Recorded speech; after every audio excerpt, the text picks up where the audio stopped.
తెలంగాణ ప్రభుత్వం కీలక నిర్ణయం తీసుకుంది. ఉగాది నుంచి ఫిల్మ్ అవార్డులు ఇవ్వాలని నిర్ణయం తీసుకుంది. ఈ మేరకు హైదరాబాద్ ఎల్బీ స్టేడియంలో జరిగిన శ్రీ భక్త రామదాసు జయంతి ఉత్సవాల్లో డిప్యూటీ సీఎం భట్టి విక్రమార్క ప్రకటించారు. ఈ ఏడాది ఉగాది నుంచి గద్దర్ పేరు మీద సినిమా అవార్డులు ఇస్తామని తెలిపారు. ప్రతి ఏడాది ఉగాది రోజున గద్దర్ అవార్డుల ప్రదానం చేస్తామని చెప్పారు. సినిమాలతో పాటు నాటకరంగ కళాకారులకు ఈ అవార్డ్స్ అందిస్తామని తెలిపారు. గత బీఆర్ఎస్ పాలనలో సినిమా అవార్డులను పట్టించుకోలేదని, కళాకారులను విస్మరించిందని మండిపడ్డారు. కానీ ప్రజా ప్రభుత్వం ఏర్పడ్డాక కళాకారులను ప్రోత్సహిస్తుందని తెలిపారు. కళాకారులకు ప్రభుత్వం అండగా ఉంటుందని చెప్పారు భట్టి విక్రమార్క.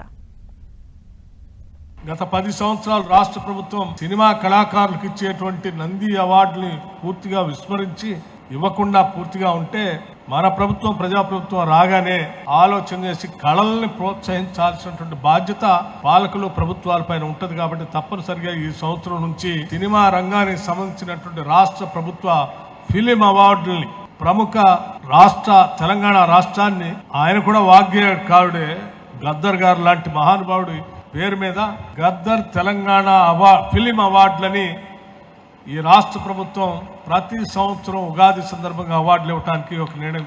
అట్లాగే సినిమా వాళ్ళకే కాదు, నాటకాలు వేసేటువంటి వాళ్ళు, డ్రామా నాటకాలు వేసేటువంటి వాళ్ళకు కూడా ఈ రాష్ట్ర ప్రభుత్వ అవార్డులు ఇవ్వాలి అని చెప్పి సంగీత నాటక అకాడమీ చైర్మన్ గారు రాష్ట్ర ప్రభుత్వ దృష్టికి తీసుకుని వస్తే ఆ ఫిలిం అవార్డుతో పాటు ఈ సంగీత నాటక అకాడమీలో ఉన్నటువంటి వాళ్ళందరినీ ప్రోత్సహించడానికి రాష్ట్ర వ్యాప్తంగా నాటక పోటీలు పెట్టి వాళ్ళకు కూడా ఈ రాష్ట్ర ప్రభుత్వ అవార్డులు ఇవ్వాలని చెప్పి రాష్ట్ర ప్రభుత్వం నిర్ణయం చేసిందని చెప్పడానికి కూడా ఈ సందర్భంగా మీ అందరికీ మనవి చేస్తూ సంతోషిస్తూ సెలవు తీసుకుంటున్నాను.